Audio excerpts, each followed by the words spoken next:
our first episode of Firehouse Dolls podcast with Dusty Dawn. So I'm going to do this now because I'm being forced into it. So if I can get myself up off the floor, I want to show you guys something. Oh, shit. Not that. It doesn't matter how good you look if you can't fucking move around, man. So, get here. Oh, yeah, there we go. So, I'm about to have surgery and it's going to be a big one. And I am doing a ton of stuff. So, this is when I am going to actually launch my podcast. I was sitting outside today and I was about to feel sorry for myself when my doctor finally gave me an appointment date, but I'm actually excited about it.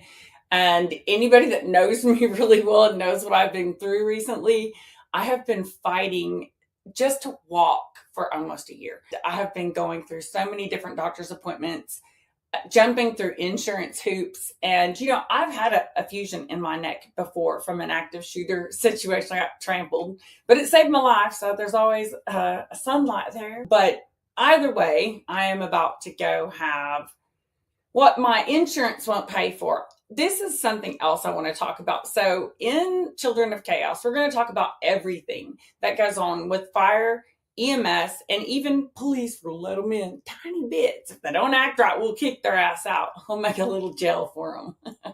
So we have a cartoon coming up that is going to feature all kinds of different characters that are in our EMS world. We're going to have them from Tiny Tots that will go into our juniorfirefighters.com, and Junior Rescue will be the younger guys. They'll get to go to different towns. There's going to be a map. They can go to different fire stations. Everything's G-rated. And then we'll go to PG-13 for junior firefighter. And that's where the kids will be able to go see different things that, maybe once you get over 13, we don't want to lose them. We want to keep the little kids there. And then we want to get the older kids to where they can start learning things. So we'll have an education platform within that where we have people their age that are doing things like that. Babysitting classes, different junior firefighter things, CPR, all kinds of classes that you can take online all across the United States. It is going to be a collaboration of all sorts of different girls from New York all the way to California, Texas, even into Canada. I'm hoping that we'll be able to spread it a lot bigger. So at least while I've been crippled, I've been doing stuff. So we've got so much coming up. Just keep watching. I've got a couple months in Miami on July 8th. I'll be up there doing an interview for a new show that's coming up. It's just a little debut about what Firehouse Dolls was and what Firehouse Dolls is and where Firehouse Dolls is heading.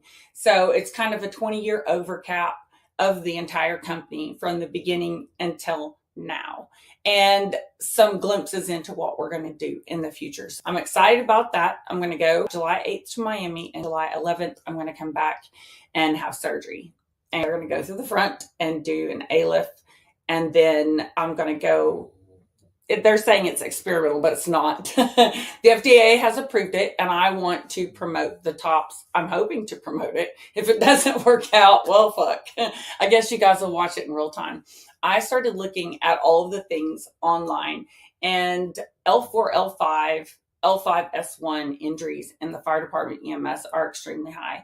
And our options are just very shallow. And once you get a fusion, you start to collapse above those discs. And if you're like me and you have any kind of disc disease or any other kind of problem, it can just be worse. So not only that, I want mobility. If you take my mobility and my ability to dance and stuff away, I don't think this is going to handle it. I've got to have that. And I'm willing to check it out because I think it's worth it. I think insurance companies should not be telling us what to do with our bodies. And I will sit down and tell everybody what's gone on and what I fought for.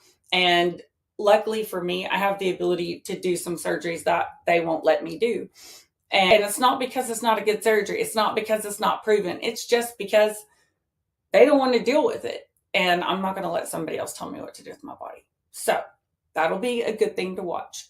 Check out the top surgery, especially if you're a person that has lower lumbar issues. And then on top of that, apparently my old spine injury love it when people start scanning your whole body. It's fucking wonderful. But I've got some cord. Excuse me, my English teacher would kick my ass for that. I have some cord compression. So it looks like I'm going to get some hardware up there too. And then there's some other tests going on. So we'll see what goes down. I want to share this with you guys though. And not because of the attention part of it, because I've lost a lot of weight. I'm not really happy about the way that I look. I've lost 20 pounds. I can't carry a backpack. I look like a crab going places. I might head off from the group. Everybody's like, where are you going? I was like, I'll be back. I'm just chasing the nerve that stopped working that way so I get a couple other limbs going. But I want to share this journey with everybody because it's going to be hard to do. I'll need people to talk to. It's hard to hold me still. Nevertheless, just the mind fuck that it's going to be having so many different things done. But I have a lot of people behind me, and I'm very blessed to have the ability to choose some of the things that I want and check out the top surgery and then look at the fusion below it. If you're a person that has lower lumbar issues and you're actually looking for stuff, I have gone in and done a lot of research. I am a big researcher. I am always going right down to every study. I want to read them. You can get a hold of most of these things online. So far, from what I can tell, it's something I'm excited about. It's from Premium Spine, and check it out. See what you think. And I'll let you know what my insurance does before this is over with, because I have no idea what's going to happen. But I know that I'm going to get it done regardless. And I think people should have choices. And hopefully this in the long run will give other people options, because if they won't ever pay it for anybody over 80, the only time they're going to pay for this newfound surgical procedure is like when you're over 65 on Medicare Part A and B. I don't know. Leave your opinions in the comments. I'm sure you will.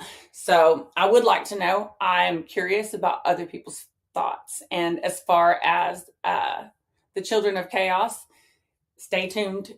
In about a month, we will have firehousedolls.com open. It's going to be an entire firefighter site where you'll be able to shop on the site different things. Our girls are great models. We've had some great new gear sent to us this year. We test out new things, and it's been a lot of fun. We've had 2 years of recording things that nobody really knows about, because I'm like, you got to sign an NDA, and not a Diddy one either. It's just because we have so much to show you all, and we need people to support these women. They're strong, they're beautiful, and I want them to know how to do this right so they don't end up crippled. Okay, so these are firefighters, by the way. They get 6 people. EMS, we get 2. So I don't want to hear anybody's shit, by the way. 27 years of EMS, 10 years of critical care, and I promise you, loading a helicopter up has never been a hard thing for me. I was always the one someone was handing something to. It's just repetitive and over time, and we just have not had all the best designs. So Furno Cot, did you know that you can get a free EMS fusion if you go back in time and lift all your patients on the regular Furno Cot, and then they give you the new Furno Cot with 100 pounds and 60 pounds of equipment and a 350-pound patient. Let's go, girls.